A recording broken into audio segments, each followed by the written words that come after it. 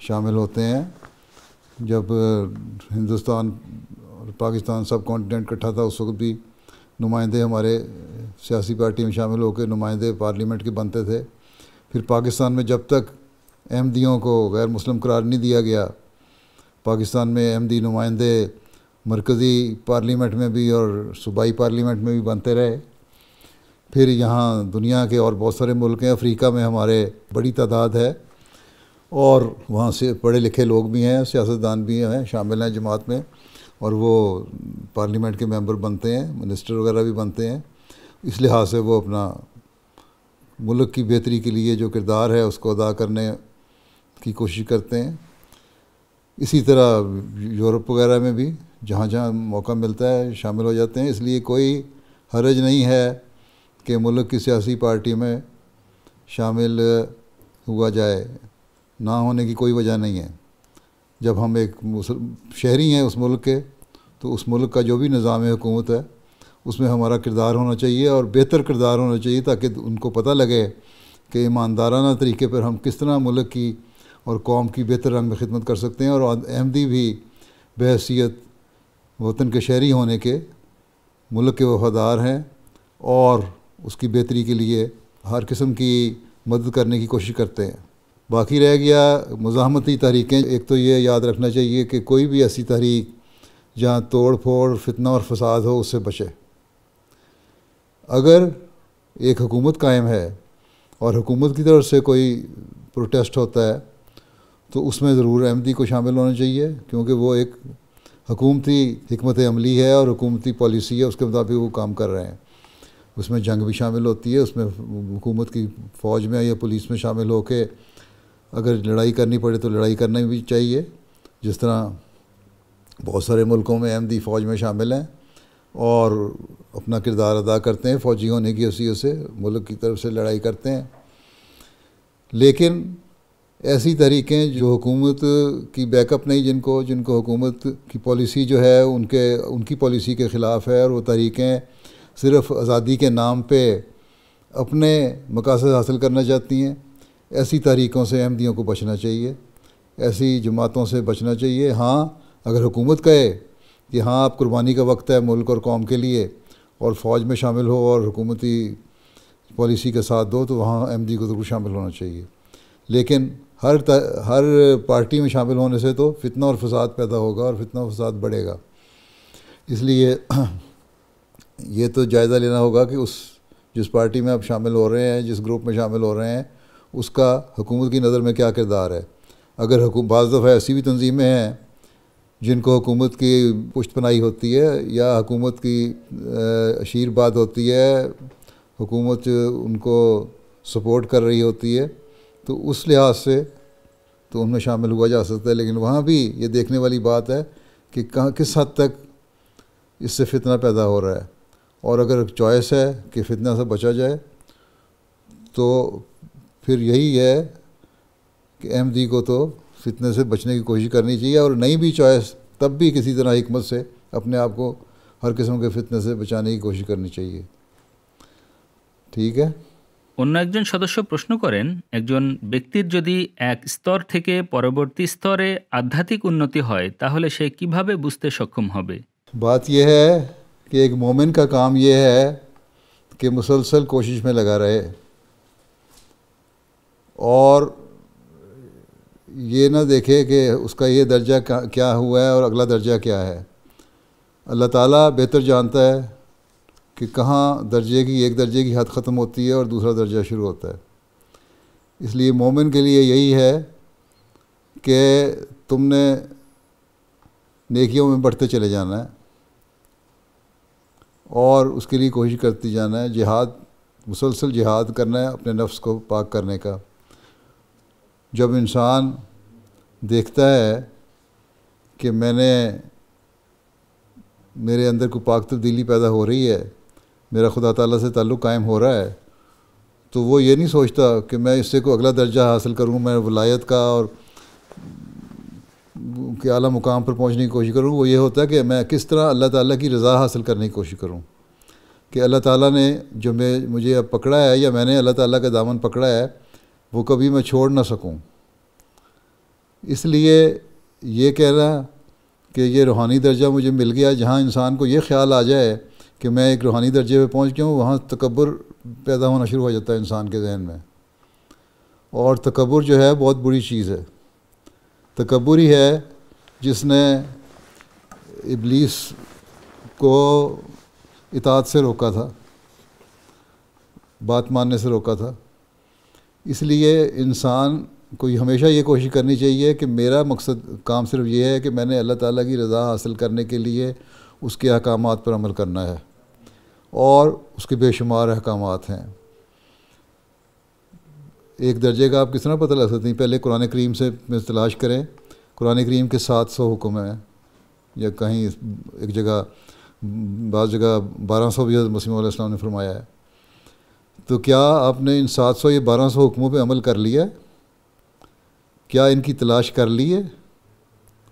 جب ان حکموں کی تلاش کر لی ہے اور ان پہ عمل کر لیا، تو پھر اگلی آپ بات کریں کہ ہاں اب میں کوئی اور درجہ دیکھوں گا. پھر اللہ تعالیٰ خود وہ درجہ عطا فرماتا ہے، انسان کی کوششوں سے ادا نہیں ہوتا. اس لیے انسان کا کام، ایک مومن کا کام یہ ہے کہ عاجزی کے ساتھ، انکساری کے ساتھ مسلسل کوشش کرتا رہے کہ میں اللہ تعالیٰ کا پیار حاصل کروں، اللہ تعالیٰ کی رضا حاصل کروں، اور اس کے حکموں پر عمل کرنے کی کوشش کروں، اور اس کے لیے جو بھی میری کوشش ہے میں کرتا چلا جاؤں.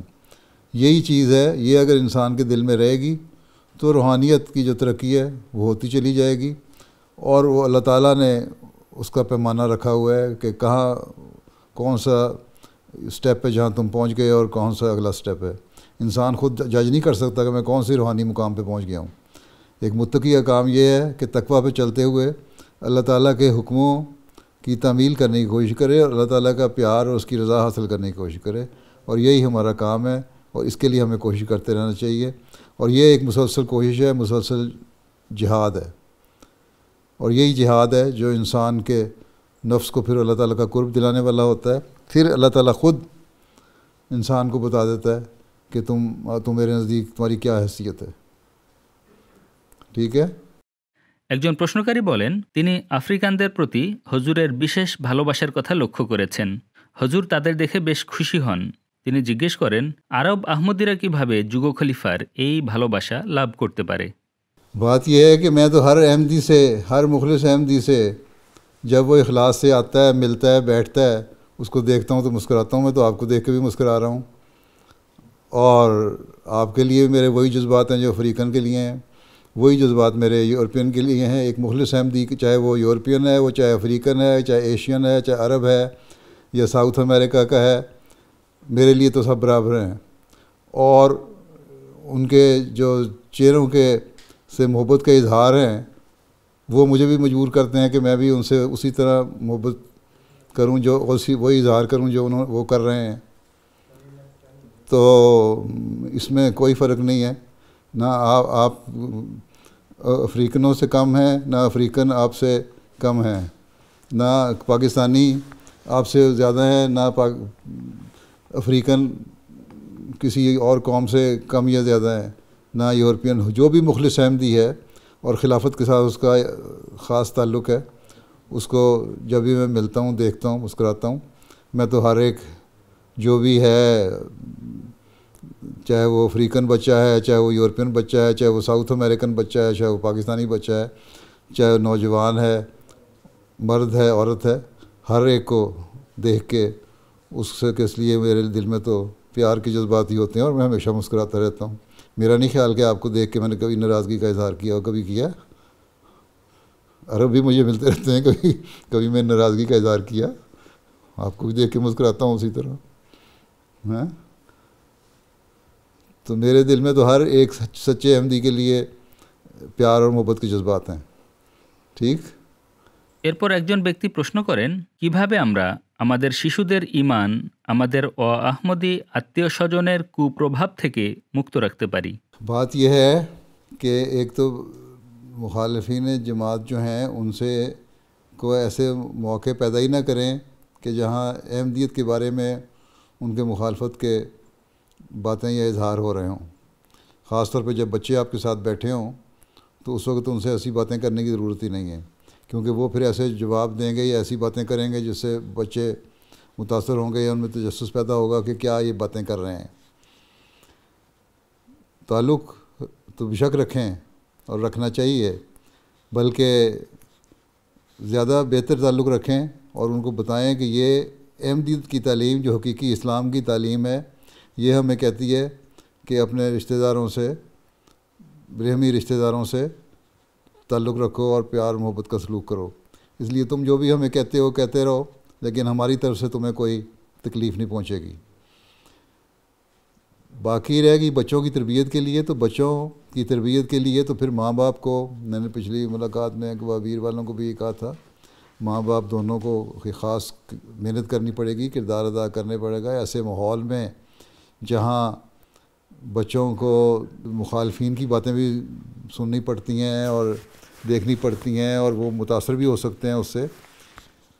وہاں ماں باپ کو گھر میں زیادہ سے زیادہ توجہ بچوں کی طرف دینی چاہیے، ان کو بتانا چاہیے کہ دین کیا چیز ہے، ہم احمدی کیوں ہیں، حقیقی اسلام کیا چیز ہے، ہمارے میں اور ان میں کیا فرق ہے. اور یہ جب ساری باتیں آپ واضح کریں گے ان کو پتہ لگ جائے گا بچوں کو کہ ہمارے احمدی ہونے کی کیا وجوہات ہیں. ہم صرف ایک فرقہ بن کے نہیں ابھرے، بلکہ حضرت صلی اللہ علیہ وسلم کی پیش گوئی کے مطابق، اللہ تعالیٰ کے حکم کے مطابق اس امام مہدی اور مسیح موعود کو ماننے والے ہیں جس کے آنے کی اس زمانے میں خبر دی گئی تھی، اور دین کی تجدید کے لیے اس نے آنا تھا اور ہم نے اس کو مان لیا. اور یہ دیکھو جماعت احمدیہ یہ کام کر رہی ہے جو باقی دنیا کے جو فرقے اور جماعتیں وہ نہیں کر رہی. دوسری یہ ایک بڑی ہے کہ جماعت احمدیہ ایک ایسی جماعت ہے جو تمام دنیا میں جس کی نمائندگی موجود ہے، اور یہ کوشش کر رہی ہے کہ تمام دنیا کو ایک ہاتھ پہ اکٹھا کرے، اور خاص طور پر مسلم امہ کو. اسی لیے حضرت مسیح علیہ السلام کو اللہ تعالیٰ نے یہ حکم بھی دیا تھا کہ تمام مسلمانوں کو جرو زمین پر ہیں ایک ہاتھ پہ جمع کرو اللہ دین واحد.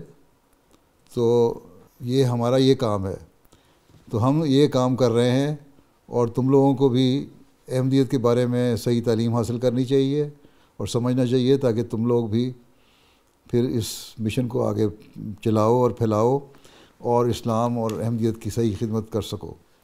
تو یہ تربیت کے لیے بچوں کو وقت زائد دینا پڑے گا، لیکن کوشش یہ بھی کرنی چاہیے کہ خاص طور پہ جب یہ غیر احمدی رشتہ دار آئیں جو مخالفین ہیں، ان کے سامنے کوئی ایسی باتیں نہ ہوں جس سے پھر مذہبی بحث شروع ہو جائے جو بچوں پہ برا اثر ڈال سکے. ہاں اگر مذہبی بحث کرنی ہے، دین کی باتیں کرنی ہے، تو علیحدگی میں ان سے کریں، بے شک بچوں کے سامنے نہ کریں، جب تک کہ بچے اس حد تک تربیت یافتہ نہ ہو جائیں کہ ان کو پتہ ہو کہ ان کا دین کیا چیز ہے، ان میں اور دوسرے مسلمانوں میں کیا فرق ہے اور کیوں ہے وہ احمدی ہیں.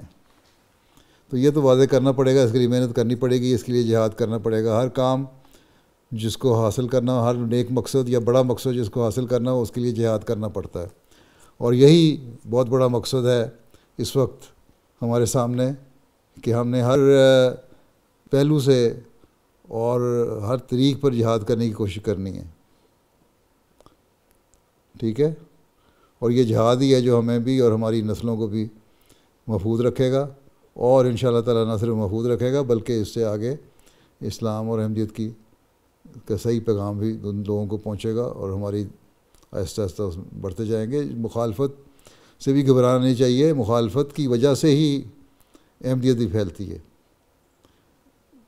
مخالفین کے اعتراضوں کے جواب دیں گے آپ تیاری کر کے، تو پھر آپ اپنے بچوں کو بھی بتائیں گے کہ اگر کوئی یہ اعتراض کرے تو اس کا یہ جواب ہے، اور اس سے بچے بھی تربیت یافتہ ہو رہے ہوں گے. تو یہ جیسا کہ میں نے کہا ایک جہاد ہے، مسلسل جہاد، اس کو کرنا ہوگا، گھبرانے کی ضرورت نہیں. ٹھیک ہے. আরেকজন প্রশ্ন করেন, জামাত ছেড়ে দেয়া কোনো ব্যক্তি যে সক্রিয়ভাবে জামাতের বিরোধিতা করে না, তার সাথে কি বন্ধুত্ব বজায় রাখা যায়? ہاں کوئی حرج نہیں ہے، دین تو ہر ایک کا اپنا دل کا معاملہ ہے، لا اکراہ فی الدین.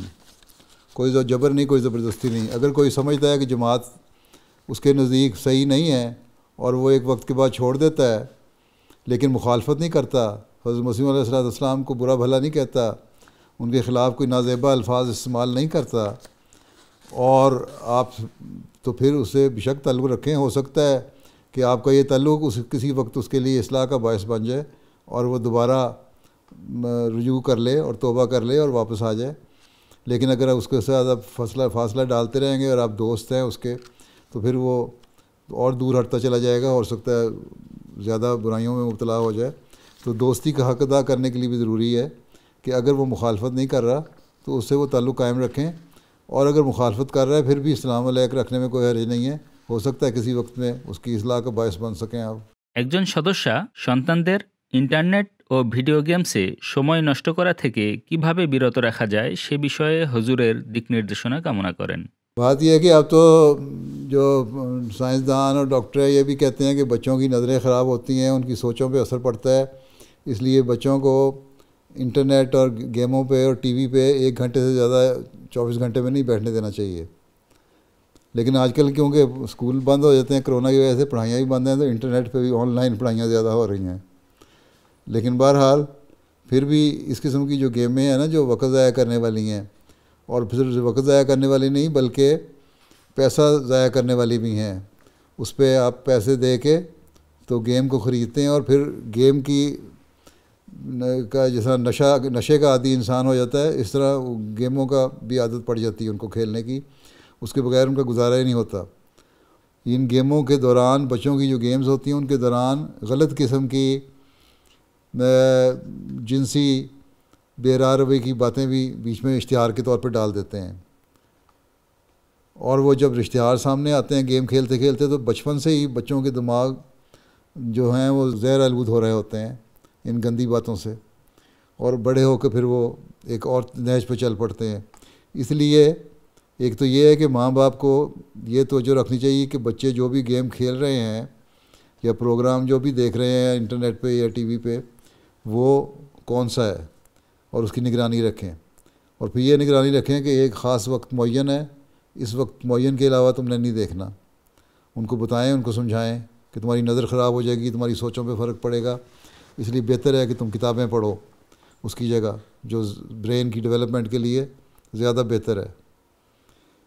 اور اس کے علاوہ ان کے لیے متبادل پروگرام بنائیں، ان سے بیٹھیں، ان سے ڈسکشن کریں، ان سے باتیں کریں، ان کو اچھے پروگرام، دوسرے ایسے پروگرام اگر بہت ہی زیادہ زور دیتے ہیں تو پھر انٹرنیٹ پہ یا ٹی وی پہ ان کو ایسے پروگرام دکھانے کی کوشش کریں جس سے ان کی علمی قابلیت بھی بڑھے اور روحانی لحاظ سے وہ بہتر ہوں، اور عقل کا جو معیار ہے وہ بھی بلند ہو. تو یہ چیزیں تو کرنی پڑیں گی اس لیے. لیکن بہرحال یہ بہت ضروری ہے کہ ماں باپ نظر رکھیں کہ بچے کیا دیکھ رہے ہیں.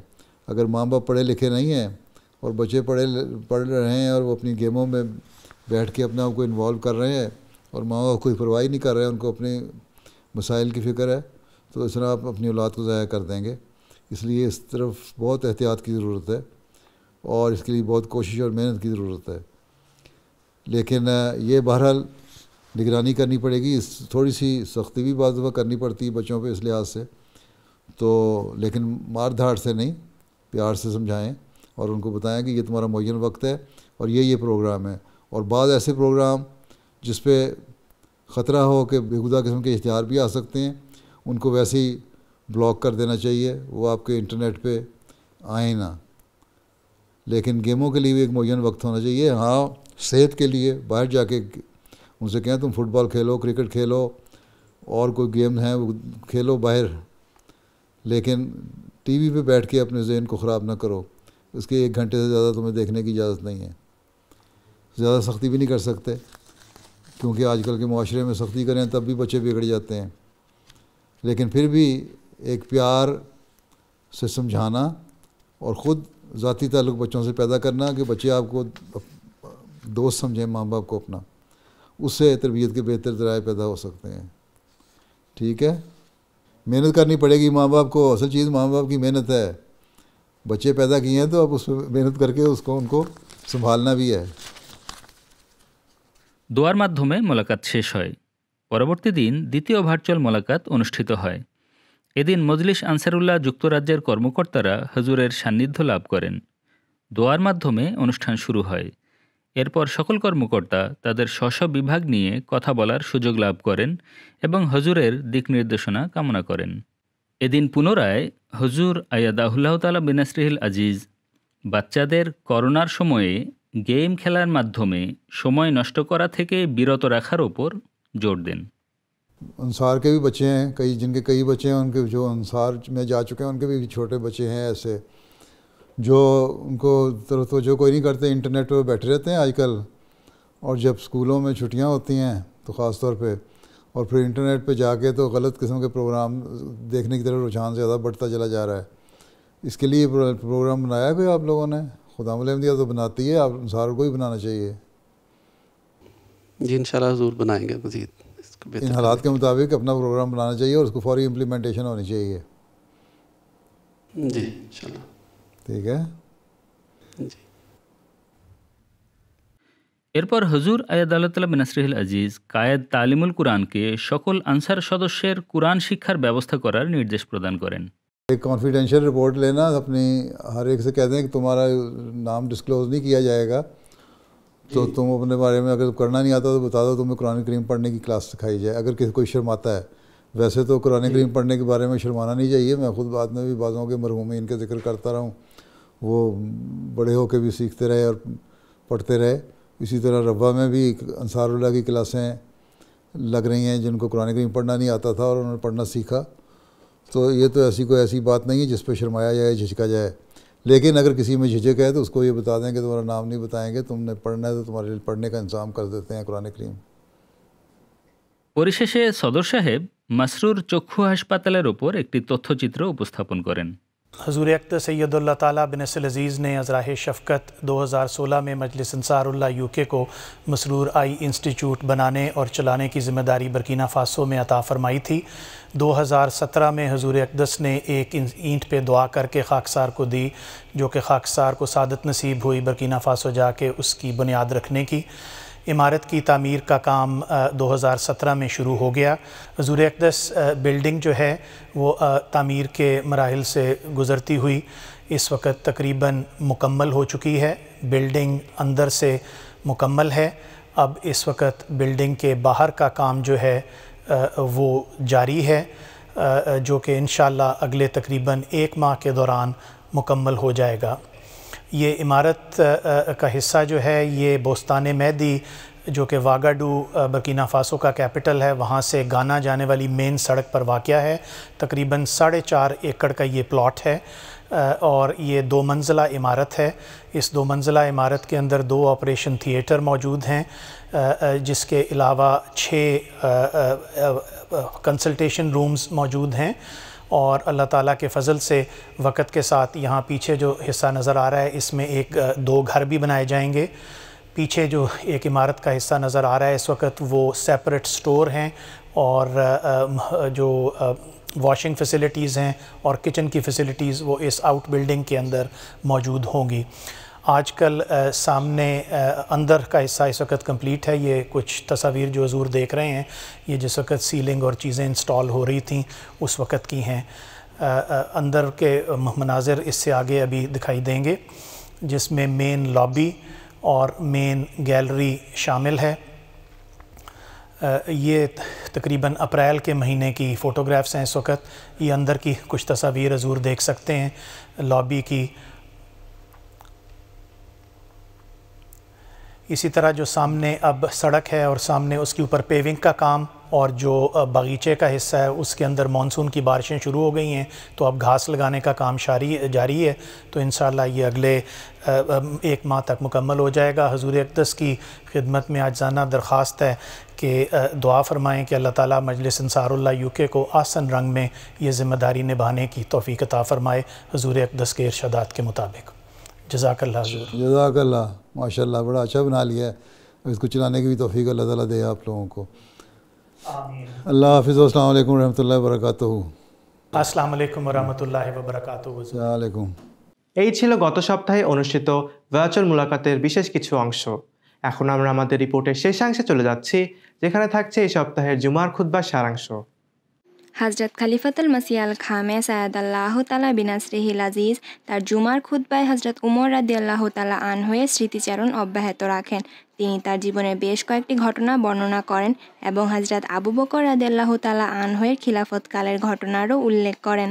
তো হজরত আবু বকর রাদিয়াল্লাহু তাআলা আনহুর মৃত্যুর সময় ঘনিয়ে এলে তিনি হজরত আব্দুর রহমান বিন অফ রাদিয়াল্লাহু তাআলা আনহুকে ডেকে বলেন, আমাকে ওমর সম্পর্কে কিছু বলো। তখন তিনি অর্থাৎ হজরত আব্দুর রহমান বিন অফ রাদিয়াল্লাহু তাআলা আনহু বলেন, হে আল্লাহ রসুলের খলিফা, আল্লাহর কসম, তার স্বভাবে যে কিছুটা কঠোরতা রয়েছে তা বাদ দিলে হজরত ওমর রাদিয়াল্লাহু তাআলা আনহু সম্পর্কে আপনার যে মতামত রয়েছে তিনি এর চেয়ে উত্তম। হযরত আবু বকর রাদিয়াল্লাহু তাআলা আনহু বলেন, তার স্বভাবে কঠোরতা থাকার কারণ হলো তিনি আমার মাঝে নম্রতা দেখেন। ইমারতের দায়িত্ব তার স্কন্ধে অর্পিত হলে এমন অনেক বিষয় যা তার মাঝে রয়েছে তিনি তা পরিত্যাগ করবেন, কারণ আমি তাকে দেখেছি। আমি কারো প্রতি কঠোর হলে তিনি আমাকে সেই ব্যক্তির প্রতি সন্তুষ্ট করার চেষ্টা করেন, আর আমি যখন কারো প্রতি নম্রতা প্রদর্শন করি বা কোমল ব্যবহার করি তখন তিনি আমাকে তার প্রতি কঠোর হওয়ার কথা বলেন। এরপর হযরত আবু বকর রাদিয়াল্লাহু তাআলা আনহু হযরত উসমান বিন আফফান রাদিয়াল্লাহু তাআলা আনহুকে ডাকেন এবং তার কাছে হযরত ওমর রাদিয়াল্লাহু তাআলা আনহু সম্পর্কে জিজ্ঞেস করেন। হযরত উসমান রাদিয়াল্লাহু তাআলা আনহু বলেন, তার ভেতর তার বাহির থেকে উত্তম, আর আমাদের মাঝে তার মতো কেউ নেই। তখন হযরত আবু বকর রাদিয়াল্লাহু তাআলা আনহু উভয় সাথীকে বলেন, আমি তোমাদের উভয়কে যা বলেছি এর উল্লেখ অন্য কারো কাছে করবে না। আমি যদি ওমরকে বাদ দেই তাহলে ওসমানের চেয়ে আগে যাব না। অর্থাৎ তারা উভয়ে তার দৃষ্টিতে এমন মানুষ ছিলেন যারা খেলাফতের প্রতি তাদের দায়িত্ব যথাযথভাবে পালনকারী ছিলেন, আর তাদের এই অধিকার থাকবে যে তারা তোমাদের অর্থাৎ মুসলমানদের দায়িত্ব পালনের বিষয়ে কোনো ঘাটতি না রাখার মর্যাদায় থাকবে। এখন আমার আকাঙ্ক্ষা হলো তোমাদের দায়িত্ব থেকে মুক্ত হওয়া আর তোমাদের অতীত লোকদের অন্তর্ভুক্ত হয়ে যাওয়া।